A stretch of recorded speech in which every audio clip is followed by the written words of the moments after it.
تو خرابی اگر پیدا ہونی ہے تو پھر کہیں اور ہو جائے، علاج میں نہیں ہونی چاہیے۔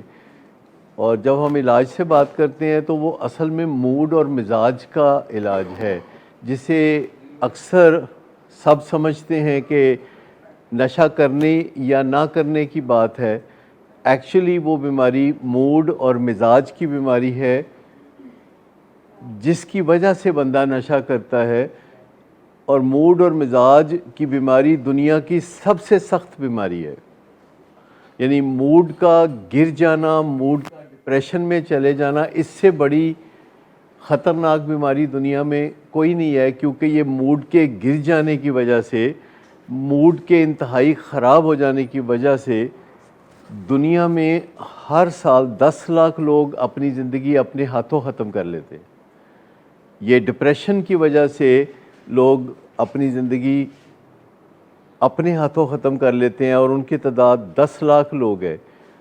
اور موڈ کی خرابی کی وجہ سے 5 لاکھ لوگ دوسروں کے ہاتھوں مارے جاتے ہیں۔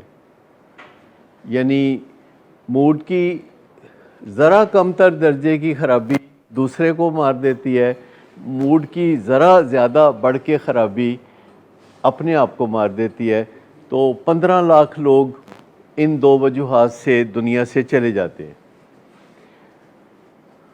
اس سے زیادہ خطرناک بیماری تو کوئی نہیں ہو سکتی کہ موڈ خراب ہو، ڈپریشن ہو، اور الٹیمیٹلی انسان اپنے آپ کی نسیں کاٹنے بیٹھ جائے یا اپنے جان کا دشمن بن جائے۔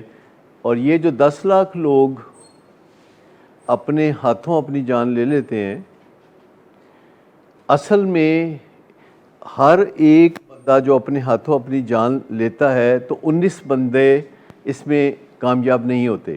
یعنی 2 کروڑ لوگ ہر سال خودکشی اٹیمپٹ کرتے ہیں، جن میں سے 10 لاکھ لوگ خودکشی کر لیتے ہیں، 1 کروڑ اور 90 لاکھ لوگ زندہ بچ جاتے ہیں، خودکشی میں ناکام ہو جاتے ہیں، زندہ بچ جاتے ہیں۔ تو آپ کو یہ بات سمجھ میں آئی کہ یہ بیماری جو ہے موڈ اور مزاج کی بیماری ہے، جس کو ہم کبھی شراب کے نام پہ روتے ہیں، کبھی چرس کے نام پہ روتے ہیں، کبھی ہیروئن یا کوکین کے نام پہ روتے ہیں۔ اصل فساد جو ہے وہ موڈ اور مزاج کا ہے، اور اسی سے گھروں میں بہت تباہیاں آتی ہیں، بہت وچھوڑے ہوتے ہیں، بہت سی طلاقیں ہوتی ہیں۔ موڈ اور مزاج کی خرابی، دنیا بھر میں طلاقیں ہوتی ہیں، اور طلاقوں کی وجہ مسائل نہیں ہوتے، مسائل ہر میاں بیوی کی زندگی میں ہوتے ہیں۔ طلاقیں بدتمیزی سے ہوتی ہیں، اور بدتمیزی خراب موڈ کی وجہ سے ہوتی ہے۔ اور وہ میاں بیوی جو ایک دوسرے سے بدتمیزی نہیں کرتے، ان کے طلاق کے امکانات بہت نیچے گر جاتے ہیں، اور جو بدتمیزی کرتے ہیں ان کے طلاق کے امکانات بہت اوپر چلے جاتے ہیں۔ ضروری نہیں کہ موڈ کی خرابی صرف بائیپولر ڈس آرڈر ہی کہلائے۔ موڈ کی خرابی خالی ڈپریشن بھی ہو سکتی ہے، ایڈوجینس ڈپریشن ہو سکتی ہے، موڈ کی خرابی او سی ڈی کی وجہ سے ہو سکتی ہے، موڈ کی خرابی انگزائٹی کی وجہ سے ہو سکتی ہے، موڈ کی خرابی فوبیاز کی وجہ سے ہو سکتی ہے، موڈ کی خرابی اس وجہ سے ہو سکتی ہے کہ لوگ بات نہیں کر سکتے، یعنی نان اسرٹیو ہوتے ہیں، تو اس سے موڈ کی خرابی ہوتی ہے۔ موڈ کی خرابی سینکڑوں وجوہات سے ہو سکتی ہے، ٹیمپریری یا پرماننٹ، لیکن زیادہ تر جو لوگ بائیپولر ہوتے ہیں، ڈس آرڈر کے اندر گئے ہوتے ہیں، ان کا رجحان سیلف میڈیکیشن کی طرف، شراب کی طرف یا ٹرینکلائزر کی طرف زیادہ ہوتا ہے۔ تو اصل میں پہچانے کہ آپ کی بیماری موڈ اور مزاج کی خرابی کا دوسرا نام ہے۔ اور جب پھر نشہ شروع ہوتا ہے تو امکانات بڑھ جاتے ہیں کہ یہ ایڈکشن تک بات جائے گی۔ پھر جب ایڈکشن تک بات جاتی ہے، جو کہ اب پہلے سے زیادہ جاتی ہے، 20 سال پہلے ہم کہتے تھے کہ 10% لوگ نشہ کرنے والوں میں سے ایڈکٹ ہوتے ہیں، اب دنیا بتا رہی ہے کہ نہیں 20% ہوتے ہیں، کیونکہ دنیا کی رفتار تیز ہو گئی ہے، دنیا میں کباختیں زیادہ ہو گئی ہیں۔ پہلے پاکستان میں 2% لوگ ڈائبیٹک ہوتے تھے، اب پاکستان میں 14% لوگ ڈائبیٹک ہیں۔ تو ہر بیماری جو کہ پرائمری کرونک پروگریسو بیماری ہے، اس کی شدت میں اضافہ ہو رہا ہے، اور وہ ہمارے لائف سٹائل کی خرابیوں کی وجہ سے اور موڈ کی خرابیوں کی وجہ سے یہ معاملہ ہوتا ہے۔ موڈ کی خرابی، ہائپرٹینسو ڈائبیٹک ہو جاتے ہیں، ڈائبیٹک ہائپرٹینسو ہو جاتے ہیں، یہ بیماریاں ایک دوسرے کو جنم بھی دیتی ہیں، اور یہ جو موڈ اور مزاج کی بیماریاں ہیں یہ بھی اور بیماریوں کو جنم دیتی ہیں۔ خالی شراب کی وجہ سے 300 بیماریاں ہو جاتی ہیں جو کہ بڑی جان لیوا بیماریاں ہیں اور بڑے مسائل پیدا ہوتے ہیں۔ تو اصل میں جو جڑ ہے اس کو سمجھے کہ موڈ اور مزاج کی خرابی یہ تصادم تک لے جاتی ہے، اسی لیے جس گھر میں نشے کی بیماری آتی ہے اس گھر میں تصادم ہوتا ہے۔ جس گھر میں اصل میں موڈ اور مزاج کی بیماری آتی ہے اس گھر میں بھی تصادم ہوتا ہے۔ موڈ اور مزاج اگر خراب ہوگا تو تصادم کی راہ ہموار ہوگی، اور ہم سب میں سے کسی کو بھی تصادم تو پسند نہیں ہوتا۔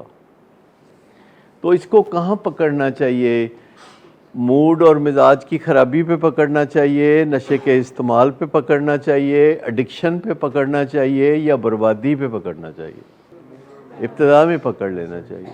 جیسے میں نے بتایا کہ جن میاں بیوی کے درمیان بدتمیزی ہوتی ہے ان کی علیحدگی کے امکانات بڑھتے چلے جاتے ہیں، اور خاصا اچھی طرح پریڈکٹ کیا جا سکتا ہے کہ کوئی میاں بیوی جو بدتمیزی کرتے ہیں اگر وہ بدتمیزی سے باز نہیں آتے تو ان کے اکٹھے رہنے کے امکانات وقت کے ساتھ ساتھ کم ہوتے جائیں گے۔ اس کو فیئر اماؤنٹ آف ایکوریسی کے ساتھ ڈسکرائب کیا جا سکتا ہے۔ چاہے مسائل کچھ بھی ہوں لیکن اگر بدتمیزی سے رک جائیں گے تو طلاق بھی رک جائے گی۔ اور نشے کی بیماری میں بھی آپ کا دل چاہتا ہے کہ پریڈکٹ کیا جا سکے، ایسٹیمیٹ کیا جا سکے کہ آپ کا مریض کتنا محفوظ ہو چکا ہے نشے سے، اور آپ کی فیملی کتنی محفوظ ہو چکی ہے نشے سے۔ یہ کبھی کبھی آپ کا دل چاہتا ہوگا کہ حساب کتاب لگا سکیں، کوئی ناپ تول کا نظام ہو جو ہمیں جو ہر وقت دھڑکا لگا رہتا ہے کہ گھر سے گیا باہر خیر سے واپس آ جائے۔ یہ جو ہمیں ہر روز لگتا ہے کہ یہ کسی دن ببل ٹوٹ جائے گا، یہ جیسے سہانا خواب ہے کہ وہ نشہ نہیں کر رہا تو بس دھڑکا لگا رہتا ہے کہ گھر کے باہر کوئی بہو ہے، تو اس لیے اٹھ کے بندہ باہر نکلتا ہے تو ماں پوچھتی ہے کتنے چلے ہیں۔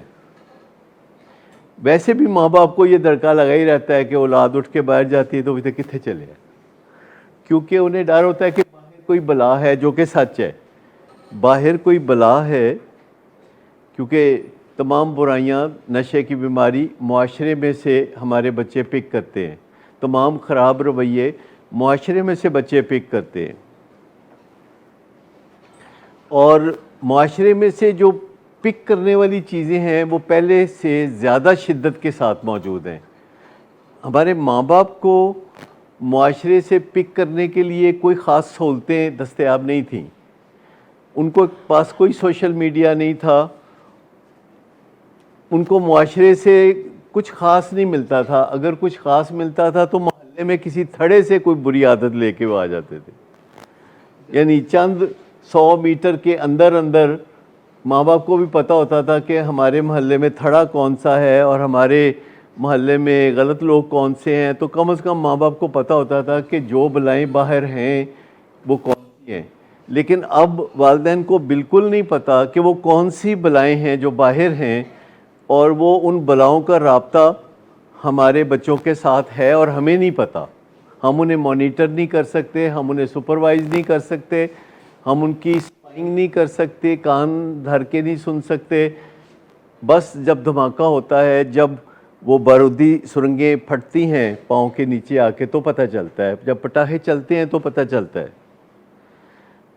اس بات کو کہ جو گھروں میں موڈ اور مزاج کی خرابی ہے جس کا سمبل ہمارا پیشنٹ ہوتا ہے، لیکن موڈ اور مزاج کی خرابی صرف ہمارے پیشنٹ میں نہیں ہوتی، معافی چاہتا ہوں، موڈ اور مزاج کی خرابی گھر کے ہر فرد میں حصہ بقدر جثہ ہوتی ہے، اور اس نے بھی اپنی موڈ کی خرابیاں اپنی جینز کے ذریعے اپنے میل جول کے ذریعے، اپنے رسم و رواج کے ذریعے، اپنے نظریات کے ذریعے اکٹھی کی ہوتی ہیں.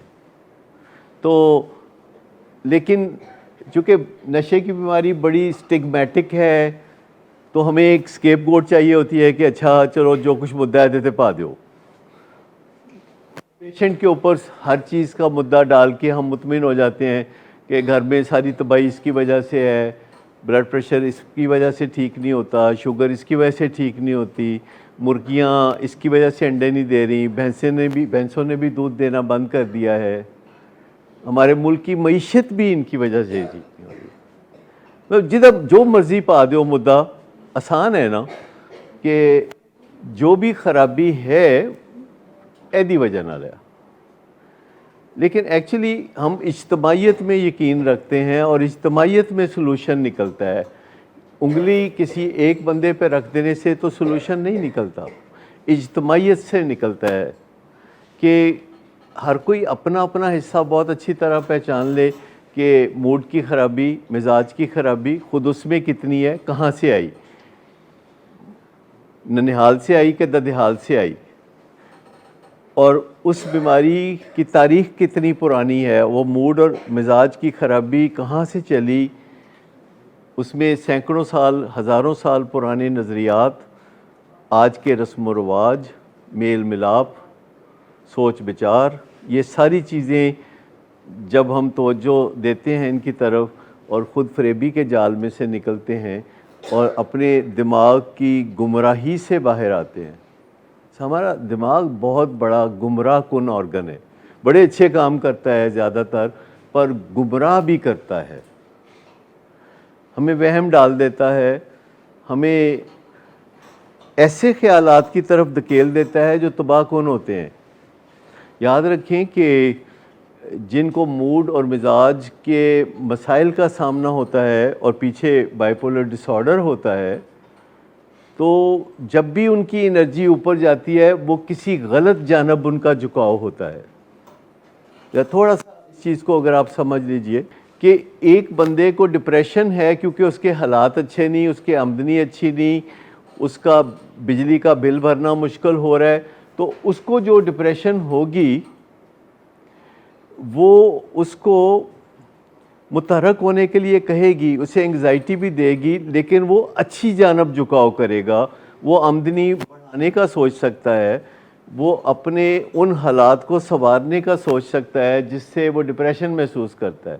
یہ میں ری ایکٹیو ڈپریشن کی بات کر رہا ہوں، آرڈینری ڈپریشن جو ڈے ٹو ڈے مسائل کی وجہ سے ہوتی ہے.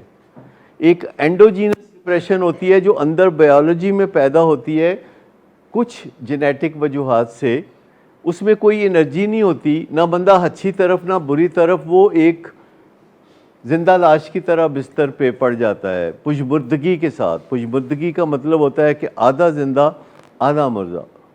لیکن ایک جو موڈ ڈس آرڈر ہے جسے بائیپولر ڈس آرڈر کے نام سے بھی آپ جانتے ہیں، جب اس میں ڈپریشن ہوتی ہے تو انرجی ڈاؤن نہیں ہوتی، انرجی پھر ڈپریشن میں بھی اپ ہوتی ہے اور دل کرتا ہے کہ کسی غلط جانب جھکاؤ کر لے. مثلا کون سی غلط جانب جھکاؤ کرنے کو دل کرتا ہے؟ ہر اس بندے کا جس کو بائیپولر ڈس آرڈر ہے اور ڈپریشن ہے، ڈرگز کی طرف، تاکہ ڈپریشن لفٹ ہو جائے. لڑائی جھگڑا، انفیڈیلٹی، کوئی نہ کوئی پٹھا کام، کوئی نہ کوئی پنگا، کیونکہ انرجی ہے، سمجھ بوجھ اس وقت نہیں ہے، مت ماری ہوئی ہے. تو جو ڈپریشن بائیپولر ڈس آرڈر کا ایک حصہ ہے، بائیپولر ڈس آرڈر کے دو حصے ہیں، ایک ڈپریشن اور ایک ایلیشن. بائیپولر ڈس آرڈر میں موڈ بڑا اچھا بھی رہتا ہے، جس میں لوگوں کو آپ تحفے بانٹتے ہیں، جس میں آپ محبتیں نچھاور کرتے ہیں، سب کچھ کرتے ہیں، لیکن ایک اس کا ڈپریشن والا حصہ ہے، پر انرجی دونوں میں ہوتی ہے. اور جب ڈپریشن میں انرجی ہوتی ہے تو ہر اس چیز کو کرنے کی طرف رجحان ہوتا ہے، جھکاؤ ہوتا ہے جس سے کوئی خرابی نکلتی ہے. دماغ برین کے لیے یوز ہوتا ہے، ذہن جو ہے وہ مائنڈ کے لیے یوز ہوتا ہے.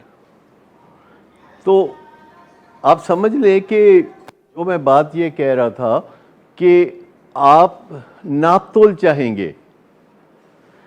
آپ کو پتہ ہے دنیا میں کئی چیزیں ہیں جو پہلے ناپی نہیں جا سکتی تھیں, تولی نہیں جا سکتی تھی, تو پھر ان کا ہم نے ناپ تول کا نظام بنا لیا. جیسے وقت ایک چیز ہے, تو آج سے 1000 سال پہلے وقت کو ناپا نہیں جا سکتا تھا.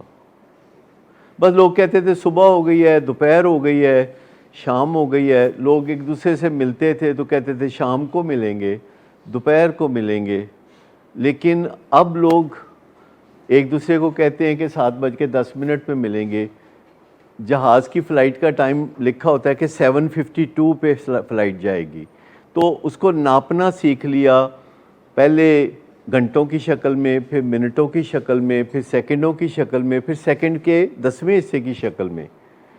پہلے کسی کی ریکوری کو جانچا نہیں جا سکتا تھا. 45 سال پہلے جب میں نے کام شروع کیا تو ہمیں کوئی آئیڈیا نہیں ہوتا تھا کہ اس بندے کا کی ہونا ہے.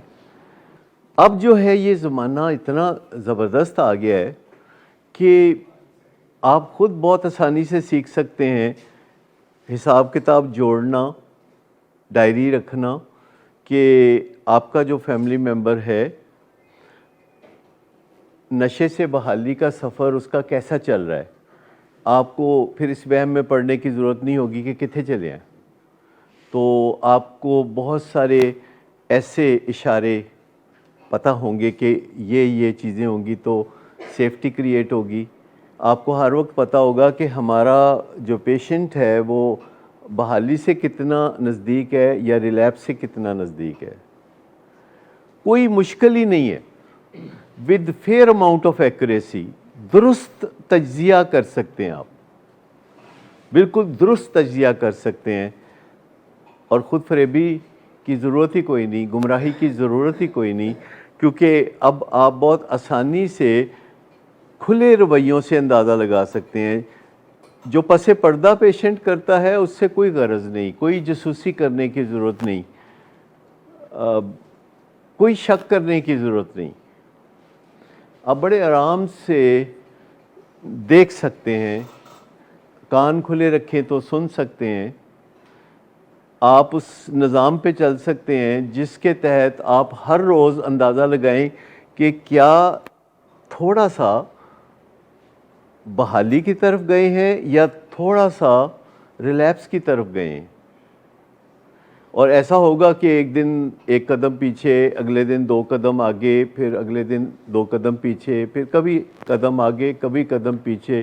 پر اگر آپ ناپتے تولتے رہتے ہیں اور پھر آپ موجودہ ہفتے اور پچھلے ہفتے کا اندازہ لگاتے ہیں, اور پھر آپ موجودہ مہینے اور پچھلے مہینے کا, اور موجودہ سال اور پچھلے سال کا, تو آپ کو ساری سمجھ آنے لگتی ہے. لیکن کیا یہ بات بھی آپ کرنے کی اجازت دیں گے کہ ہمارے جو پیشنٹ کے اندر جو چیز ہوتی ہے جو کہ جینیٹک ان نیچر ہے, جیسے موڈ ڈس آرڈر, جیسے ایڈکشن, تو یہ جین صرف پیشنٹس کے اندر ہے. لیکن یہ ہمارے لیے تو بہت مشکل ہو جاتا ہے, لیکن ڈپینڈ کرتا ہے کہ ہمارے روابط کیسے ہیں فیملی سے, فیملی چاہتی کیا ہے, وہ ہمیں انکریج کرتی ہے کہ نہیں کرتی, فیملی بات سننا چاہتی ہے کہ نہیں سننا چاہتی. تو یہ بہت سارے فیکٹرز ہیں. جب کوئی ہم سے بات کرتا ہے تو ہم اسی وقت سوچ لیتے ہیں کہ کس حد تک بولنا ہے اور کس حد تک نہیں بولنا, کہاں بولنا ہے, کہاں چپ رہنا ہے. تو جب آپ انکریج کریں گے کہ نہیں بتائیے, تو پھر تو ہم بالکل ڈیفینیٹلی آپ کو بتا سکتے ہیں. اگر آپ چاہیں تو ایسے پرفارمے بھی ہم بنا سکتے ہیں کہ آپ روز کے روز اس کو فل کر لیں تو آپ کو پتہ چل جائے گا. میں نے اپنے لیے ایک پرفارما بنایا ہوا ہے جو میں روز کے روز فل کرتا ہوں. اس میں 100 چیزیں ہیں اور اٹ ٹیکس اونلی 3 منٹس, اور مجھے روز پتہ چل جاتا ہے کہ میں بہتری کی طرف جا رہا ہوں یا بدتری کی طرف جا رہا ہوں. اس کو آپ اپنے لیے موڈیفائی کر سکتے ہیں. ظاہر ہے جو میرے پیرامیٹرز ہیں وہ کچھ اور ہیں, آپ کے پیرامیٹرز کچھ اور ہو سکتے ہیں, ہر بندے کی ضرورتیں فرق ہو سکتی ہیں. اصل چیز ہے کہ آپ ایک ایسٹیمیشن لگانے چلتے ہیں کہ نہیں, حساب کتاب جوڑنے چلتے ہیں کہ نہیں چلتے. کیونکہ جن چیزوں کو آپ ناپنا تولنا شروع کر دیتے ہیں ان کی اہمیت آپ کی زندگی میں بڑھتی ہوئی نظر آتی ہے. جن چیزوں کو ناپتے تولتے ہیں، جن چیزوں کو ناپتے تولتے نہیں وہ راؤنڈ اباؤٹ چلتی رہتی ہیں ہماری زندگی میں. جن چیزوں کی گول سیٹنگ کی جاتی ہے، اہداف مقرر کیے جاتے ہیں، تو وہ اور تیزی سے آگے بڑھنے لگتے ہیں. آپ گول سیٹ کرتے ہیں جس کا مطلب ہے کہ اتنی مدت میں یہ کام کرنا ہے. لیکن یاد رکھیے کہ جو گول سیٹ کرتے ہیں یا اہداف سیٹ کرتے ہیں تو ان کے پیچھے جب تک پرپز نہیں ہوگا یہ سب بے مقصد ہو جائے گا. تو اس دنیا میں ہمیں پرپز بھی دریافت کرنا ہوتا ہے کہ میرا پرپز کیا ہے. آخر کوئی پرپز تو ہوگا. پرپز وہ جلتی ہوئی آرزو یا تمنا ہوتی ہے کہ جس کے لیے آپ تڑپ رہے ہوتے ہیں. کوئی ہر بندہ ایک پرپز رکھتا ہے اپنے لیے، اپنے خاندان کے لیے، اپنے قوم کے لیے، اپنے ملک کے لیے. جدھر جس کا دھیان ہو ادھر اس کا ایک پرپز ہوتا ہے. پرپز، اور جو ہی پرپز ڈیفائن ہو جاتا ہے تو آپ سمجھیں کہ آپ کا وہ جو ستارہ ہے نا جس کو نارتھ سٹار کہتے ہیں وہ آپ نے ڈھونڈ لیا. وہ قطب نما جو بتاتا ہے کہ ادھر ہے. تو پھر آپ اس کے ساتھ ملتے جلتے الائنمنٹ کے ساتھ آپ گولز بناتے ہیں. گولز کا مطلب ہے کہ آپ نے کچھ طے کر لیا کہ اتنے وقت میں آپ نے یہ کرنا ہے. گولز کا ایک سٹارٹنگ پوائنٹ ہوتا ہے اور گول کا ایک اینڈنگ پوائنٹ ہوتا ہے، لیکن پرپز کا سٹارٹنگ پوائنٹ ہوتا ہے، اینڈنگ پوائنٹ کوئی نہیں ہوتا. اچھا، لمبی جو چیزیں ہوتی ہیں وہ بعض اوقات یاد نہیں رہتی. جیسے میں ابھی بات کر رہا تھا کہ اگر کوئی میاں بیوی کو ڈر لگتا ہے کہ ان کی طلاق ہو جائے گی تو ان کو کوئی لمبے چوڑے اہتمام کرنے کی ضرورت نہیں. اگر وہ بدتمیزی چھوڑ دیں، ویسے تو یہ ان کی مرضی ہے کہ وہ چھوڑیں کہ نہیں چھوڑیں، لیکن اگر کوئی بندہ صحیح طریقے سے غور کرے تو شاید کوئی بندہ بدتمیزی جاری رکھنا تو نہیں چاہتا. آپ میں سے ہے جس کا زندگی میں ایم ہو کہ بدتمیزی نہیں چھڑنی میں؟ ایسا تو کوئی نہیں ہو سکتا. یہ انکانشیسلی بندہ اس رستے پہ چل رہا ہوتا ہے کہ بدتمیزی کری جا رہا ہے اور سمجھ رہا ہے کہ یہ بدتمیزی نہیں ہے، وہ کری جا رہا ہے. تو بدتمیزی جو ہے وہ ایک سنگل موسٹ امپورٹنٹ فیکٹر ہے جو میاں بیوی کے درمیان، جو طلاق کا پہلو ہے، ماں باپ اور اولاد کے درمیان جو ایک محبت کا پہلو ہے وہ قطع کر دیتی ہے. بدتمیزی جو ہے وہ آرگنائزیشن سے انسان کو باہر نکلوا دیتی ہے. بدتمیزی جو ہوتی ہے وہ بعض اوقات اندر کروا دیتی ہے. کافی ایریا کور ہوتا ہے کہ تصادم ہوگا، نشے کی بیماری جہاں ہوگی وہاں تصادم ہوگا. تو یہ ایک سمپل سی لاجک ہے. اور نشہ خراب موڈ کی وجہ سے ہو رہا ہے اور تصادم سے کیا ہو رہا ہے؟ موڈ اچھا ہو رہا ہے، وہ مزید خراب ہو رہا ہے، وہ جلتی پہ تیل کا کام ہو رہا ہے. مریض نے بدتمیزی کی ہے، آپ نے اس کے ساتھ بھی بدتمیزی کی ہے، وہ جا کے 2 سوٹے اور لا لیندہ ہے، ان تسی تے جا کے کر بھی کچھ نہیں سکتے. ٹھیک ہے نا؟ اس کو تو پتا ہے کہ چلو جا کے تو میں تھوڑا بہت چرچ پی لوں گا. تو فیملی والے تو یہ بھی نہیں کر سکتے. بڑا گھاٹے کا سودا ہے. ان کو تو بالکل اس طرف توجہ نہیں دینی چاہیے، اس مقابلے میں نہیں پڑھنا چاہیے. لیکن میں آپ کو بتاؤں کہ عموماً جو پرانا اولڈ سٹائل ہے کہ پریا پنچایت لگا لو، دونوں پارٹیوں کی شکایتیں سنو اور اس کے بعد نیا کراؤ کہ کون جھوٹا ہے کون سستا ہے، لیکن آج کل کون سچا ہے. لیکن آج کل ایسے نہیں ہوتا. کوئی میاں بیوی آئے ہیں، اپنی سٹوری سنا رہے ہیں، شادی ان کی ٹوٹنے کے قریب ہے اور وہ لمبی داستانیں سنا رہے ہیں، ایک دوسرے کے ظلم و ستم کی داستانیں سنا رہے ہیں. آپ کو اس میں پڑھنے کی ضرورت نہیں. آپ وہ داستانیں اٹھائیں، ایک رومال میں باندھیں اچھی طریقے سے اور باکس میں بند کر دیں، اور اب آپ ان سے بات کریں کہ آپ کیا چاہتے ہیں. تو ان کو کوئی پتہ نہیں ہوگا کہ وہ کیا چاہتے ہیں. تو میں کہتا ہوں میرا خیال ہے کہ آپ چاہتے ہیں کہ آپ کی طلاق نہ ہو. کہتے ہیں ڈاکٹر صاحب تو اس سے ایڈی وڈی گل کرتی ہے. تو میں نے کہا کہ یہ جو کچھ آپ کر رہے ہیں یہ وہی سفر ہے جو آپ کر رہے ہیں، لیکن اگر آپ چاہتے ہیں کہ طلاق نہ ہو تو بدتمیزی چھوڑ دیں. تو پھر وہ ان کو سمجھ نہیں لگتی کہ ہم تو بدتمیزی کرتے ہی نہیں. میں نے کہا چلے میں سمجھاتا ہوں. کیا نکتہ چینی کرتے؟ کیا طاق میں رہتے ہیں کہ کوئی موقع ملے تو نکتہ چینی کریں، شمال میں، جنوب میں، مشرق میں، مغرب میں، آسمان کی طرف دیکھ کے نکتہ چینی کریں، زمین کی طرف دیکھ کے کریں، نکتہ چینی کریں؟ تو یہ ہے وہ چیز جو بدتمیزی کا ایک اہم جزو ہے. اور اگر نکتہ چینی کرتے رہیں اور پریکٹس ہو جائے تو پھر اس کے ساتھ توہین امیزی آ جاتی ہے. توہین امیزی یعنی تڑکا لگا دینا توہین، تو بدتمیزی آگے بڑھ گئی ہے. اور پھر دفاعیت کرنا، میں بڑا پاک باز، تم بہت غلط، اپنی صفائیاں، میں نے تو کبھی ایسا کیا ہی نہیں، تم تو ہمیشہ. اور پھر سٹون والنگ، چپ کر جانا، چپ تان لینا. تو یہ 4 چیزیں ہیں جو مل کے ایک لفظ بدتمیزی کے انڈر آتی ہیں. یہ ماں باپ اور اولاد کے درمیان بھی یہی کچھ ہوتا ہے، میاں بیوی کے درمیان بھی یہی کچھ ہوتا ہے، اداروں میں بھی یہی کچھ ہوتا ہے، پارلیمنٹ میں بھی یہی کچھ ہوتا ہے. ہماری پارلیمنٹ میں، دوسرے ملکوں کی پارلیمنٹ میں بھی ہوتا ہے، یونائٹڈ نیشنز میں بھی ہو جاتا ہے. یہ ہمارا کوئی اس پہ اجارہ داری نہیں ہے، کسی صنعت نگر کے گھرانے کی اجارہ داری نہیں ہے. یہ ڈیفنس میں بھی ہوتا ہے، بلکہ زیادہ ہوتا ہے. لندن میں بھی ہوتا ہے، ہاتھا پائیاں امریکہ میں بھی ہوتی ہیں میاں بیوی کے درمیان. دیکھیں کمپلین جسے کہتے ہیں نا، وہ ہو سکتی ہے. کمپلین میں اور نکتہ چینی میں تھوڑا فرق ہے. اگر آپ نکتہ چینی کرنا چاہتے ہیں تو در حقیقت آپ یہ کہنا چاہ رہی ہیں کہ اگر ہمیں شکایت ہو تو کیا کریں؟ شکایت ہو تو شکایت کریں اور ساتھ اپنی ریمیڈی مانگ لیں کہ آپ کو ریلیف کیا چاہیے. آپ عدالت میں بھی جج کے پاس 9 صفحے کا پرچہ لکھتے ہیں تو اخیر میں آپ لکھتے ہیں پریئر کہ آپ کو کیا چاہیے. پھر آپ لکھتے ہیں کہ مجھے یہ چاہیے، اور ساتھ لکھ دیتے ہیں کہ اور بھی کوئی چاکلیٹ بھی دے دیو تے چلو مٹھائی بھی دے دیو نالتے، میں بخوشی قبول کراں گا. تو کلیئرٹی ہونی چاہیے کہ جب آپ شکایت کرتے ہیں کہ اپنے میاں سے کہ انہوں نے کہا تھا 9 بجے آؤں گا اور وہ 11 بجے آئے ہیں، تو آپ کہتے ہیں کہ آپ نے وعدہ کیا تھا 9 بجے آؤں گا اور 11 بجے آئے ہیں، اس سے میری دل آزاری ہوتی ہے، مجھے تکلیف ہوتی ہے، برائے مہربانی ٹائم کی پابندی کریں. یہ آپ نے ریلیف مانگ لیا.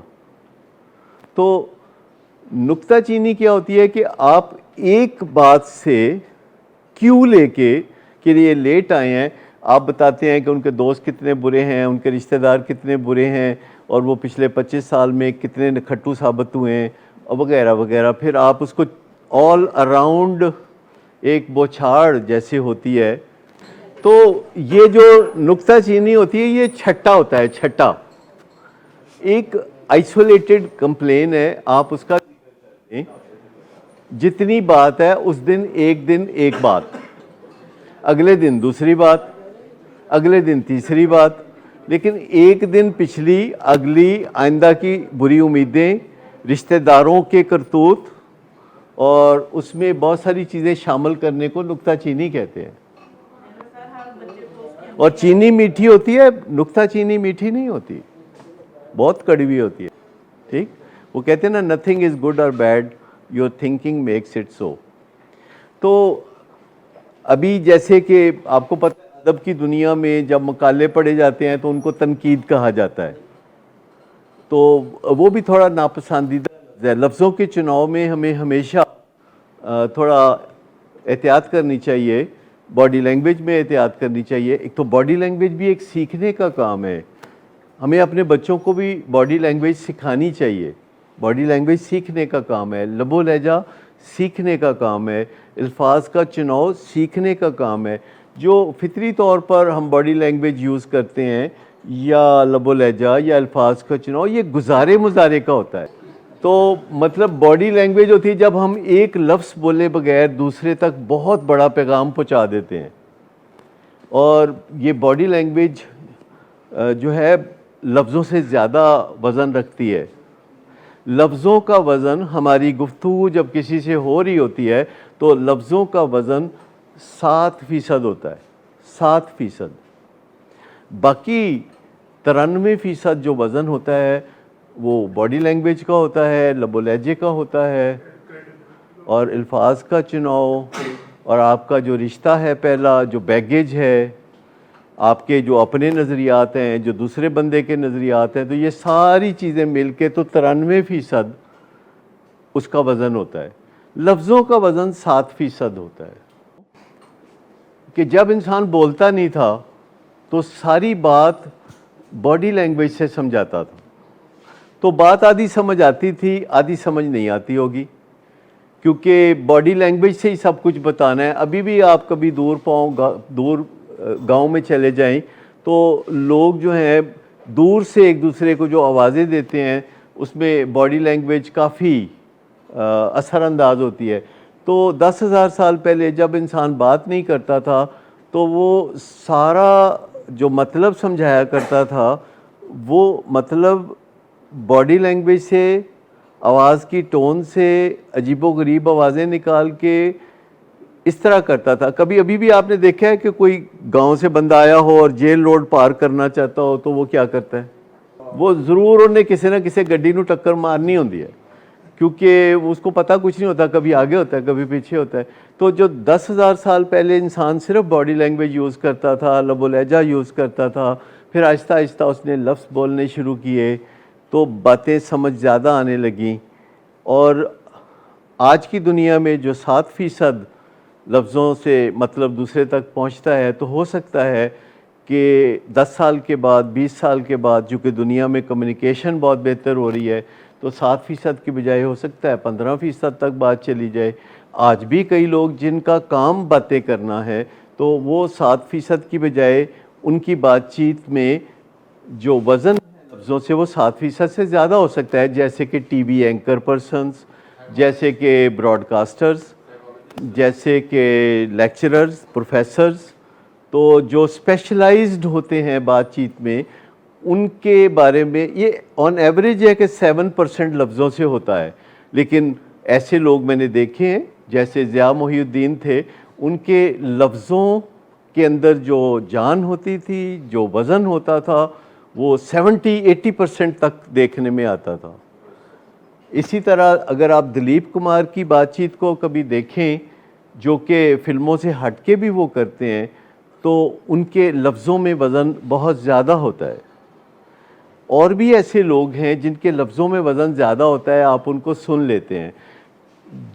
جن کے لفظوں میں وزن زیادہ نہیں ہوتا، لوگ ان کو نہیں سنتے. آپ دیکھتے ہیں کہ کچھ سیاسی لیڈر ہیں جب وہ بات کرتے ہیں تو ان کے لفظوں میں بڑا وزن ہوتا ہے، تو لوگ سن لیتے ہیں ان کی بات، چاہے وہ بات صحیح ہو چاہے وہ صحیح نہ ہو، لوگ اس سے اٹریکٹ ہوتے ہیں. اور کچھ لوگ ایسے ہوتے ہیں کہ وہ جب بات کرتے ہیں تو لوگ نہیں سنتے. تو یہ جو وقت کے ساتھ ساتھ کمیونیکیشن سکلز ہیں انسانوں کی بہتر ہو رہی ہیں، لیکن اپنے اپنے گھروں میں ہماری ایک خاص ٹرمینالوجی بھی ہوتی ہے. ہر گھر میں لفظوں کا ایک تانا بانا خاص اپنا بھی ہوتا ہے جو دوسرے گھروں میں استعمال نہیں ہوتا. خاص اپنے اپنے گھروں میں لوگوں نے کچھ لفظ ایسے چنے ہوتے ہیں جو ان کے لیے زیادہ بامانی لفظ ہوتے ہیں، تھوڑے تھوڑے فرق کے ساتھ. کچھ فیملیز میں ہوتے ہیں، جیسے کچھ لفظ ہیں جو لاہور میں زیادہ بولے جاتے ہیں، کچھ سیالکوٹ میں ایک خاص انداز میں بات ہوتی ہے، کوئی گجرات میں لفظ ایسے بولتے ہیں لوگ. اور جب آپ ملتے ہیں، چونکہ اب میل جول سب جگہوں سے زیادہ ہوتا ہے، تو آپ پہچاننے لگتے ہیں کہ جو لفظوں کا تھوڑا بہت فرق ہے، سیم لینگویج ہونے کے باوجود، وہ میٹر کرتا ہے بہت زیادہ. تو بات ہم نے شروع کی تھی موڈ اور مزاج کے بارے میں. اگر ایک سنگل موسٹ امپورٹنٹ وجہ ہے اس چھت کے نیچے ہمارے اکثر بیشتر جمع ہونے کی، تو وہ یہ ہے کہ ہمارا موڈ ہمیں بہت تنگ کرتا ہے. اور ہم نے اس کو صرف 25 سال پہلے تسلیم کرنا شروع کیا دنیا میں. پہلے موڈ اور مزاج کا لفظ کوئی استعمال نہیں ہوتا تھا آفیشیلی. ڈپریشن کی بات ہوتی تھی 25 سال پہلے بھی، 50 سال پہلے بھی، پر اس کا مطلب کوئی اتنا لوگ نہیں سمجھتے.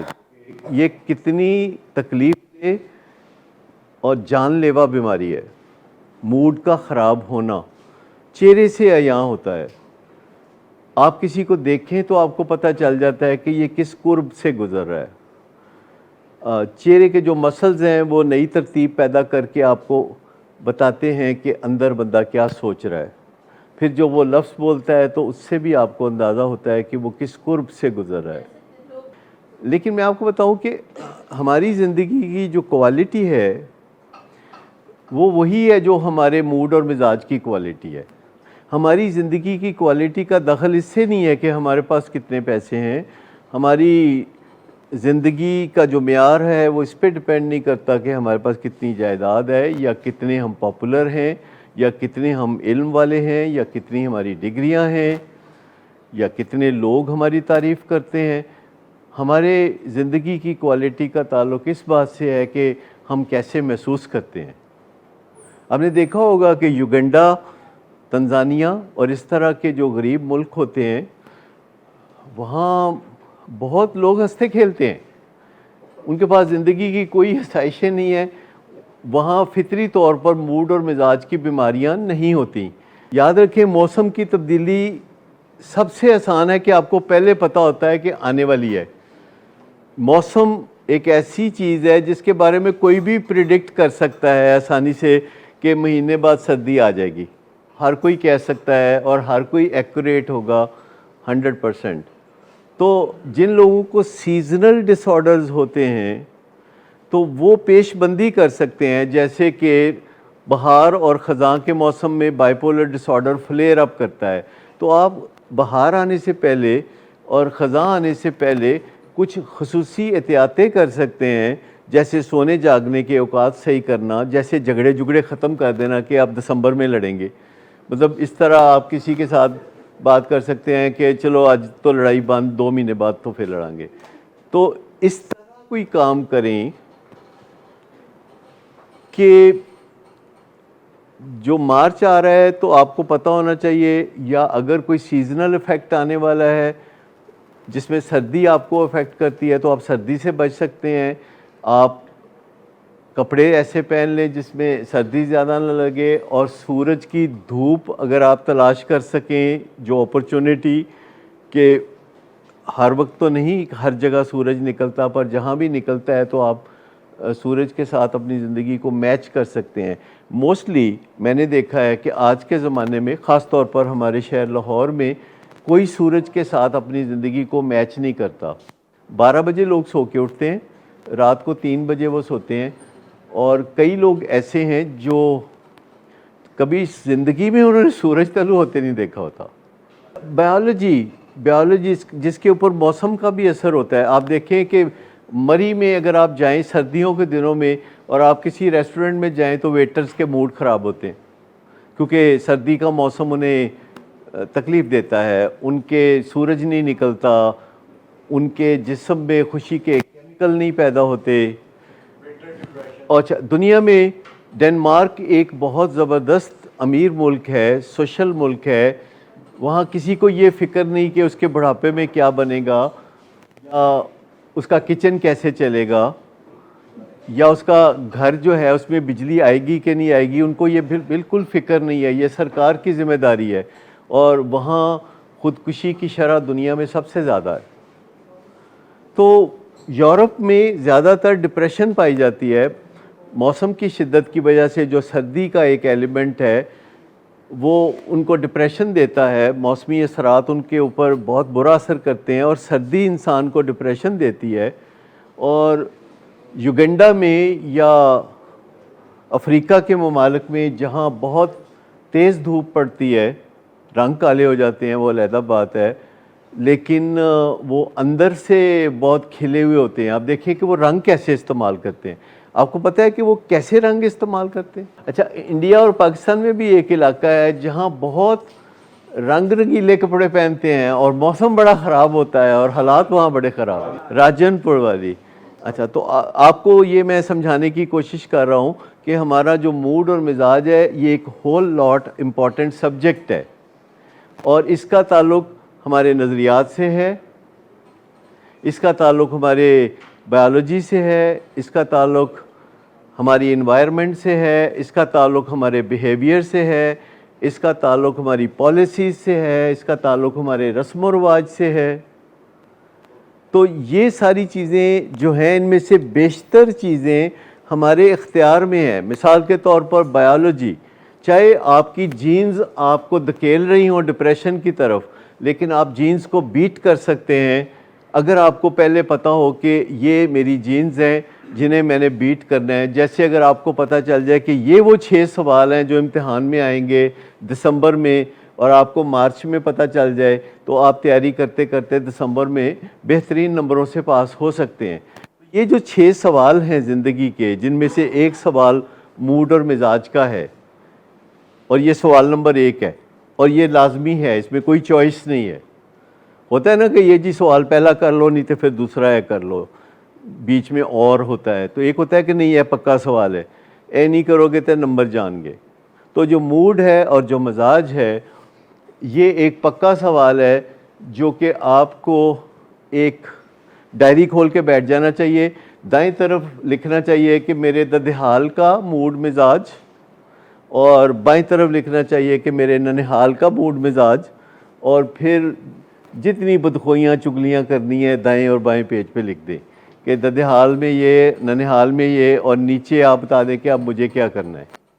کیونکہ کہیں نہ کہیں کمبینیشن آف جینز آپ کی طرف آ رہی ہیں، تو آپ کو کچھ سوال کنسٹیٹیوٹ کرنے چاہیے. جیسے کورٹ میں مقدمات ہوتے ہیں، تو جب کافی دن جج اور وکیل آپس میں باتیں کر کے فارغ ہوتے ہیں، تو وہ کہتے ہیں کہ ایشو فریم کر لیتے ہیں، ایشو فریم کر لیتے ہیں.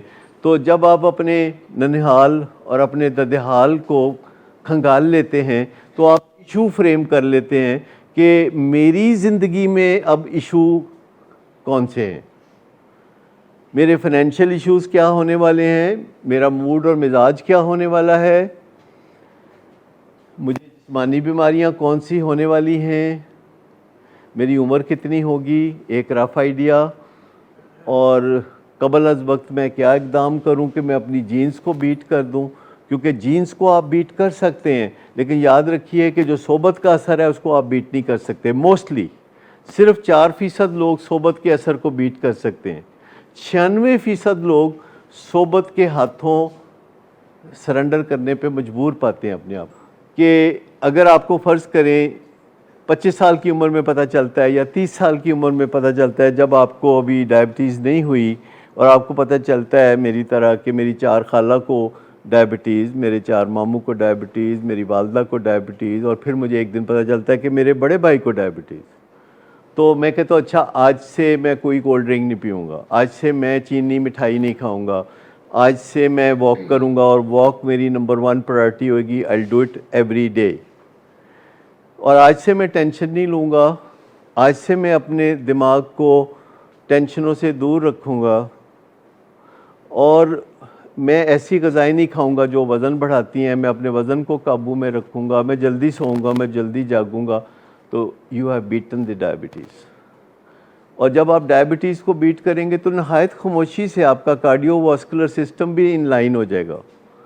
اور جب آپ یاد رکھیں کہ جو لاز آف نیچر ہیں اس میں آپ کی ایفرٹ کا ریوارڈ ایکول نہیں ہوتا. لاز آف نیچر میں ایک بیج سے جتنا پھل نکلتا ہے، ہماری زندگی میں ایک ڈائریکشن میں ایفرٹ کرنے سے کئی ڈائریکشن میں کامیابی ملتی ہے. یاد رکھیں یہ جسے فضل ربی کہتے ہیں، یہ کیا ہے فضل ربی؟ کیا ہوتا ہے وہ؟ یہ ایکسپونینشل ہوتا ہے. یہ اکارڈنگ ٹو یور ایفرٹ نہیں ہوتا، یہ آپ کی اپلیکیشن کے مطابق نہیں ہوتا ہے.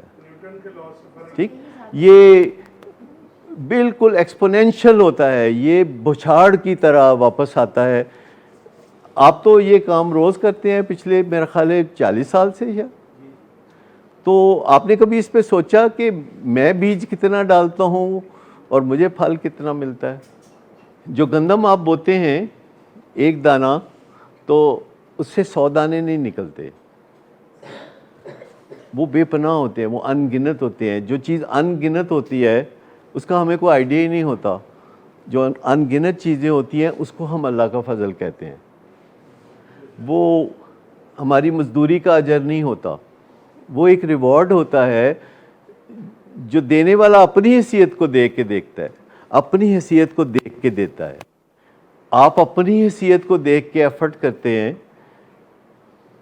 اور جو دینے والا ہے وہ اپنی حیثیت کو دیکھ کے تو جواب دیتا ہے.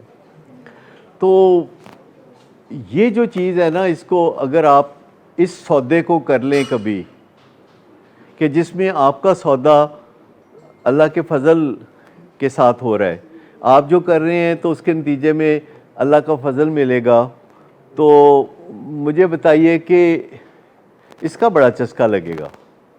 ایک دفعہ اگر بندہ یہ سمجھ جائے اور یہ کرنے لگے، اکثر لوگ اس تجربے سے گزرتے ہیں کہ وہ اپنی ایفرٹ کو اور اللہ کے فضل کو جب ایک صحیح تناظر میں دیکھنا لگتے ہیں.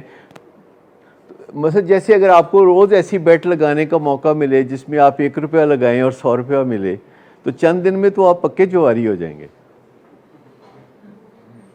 تو اگر آپ نے جوا ہی کھیلنا ہے تو پھر نیچر کے ساتھ کھیل لیں، جو دے سکتا ہے اس کے ساتھ کھیل لیں.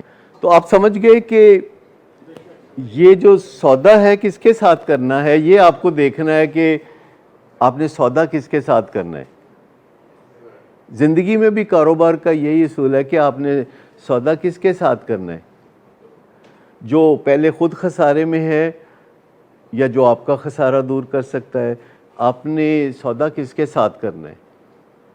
تو یہ ذرا چن کے ہم بڑی آسانی سے دیکھ سکتے ہیں کہ ہمیں کاروبار کس کے ساتھ کرنا ہے، ہمیں تعلقات کس کے ساتھ بنانے ہیں، ہمیں میل جول کس کے ساتھ رکھنا ہے، کہ جو کچھ دے سکتا ہے یا جو کچھ ہمارے پاس ہے وہ بھی چھین کے چلا جائے.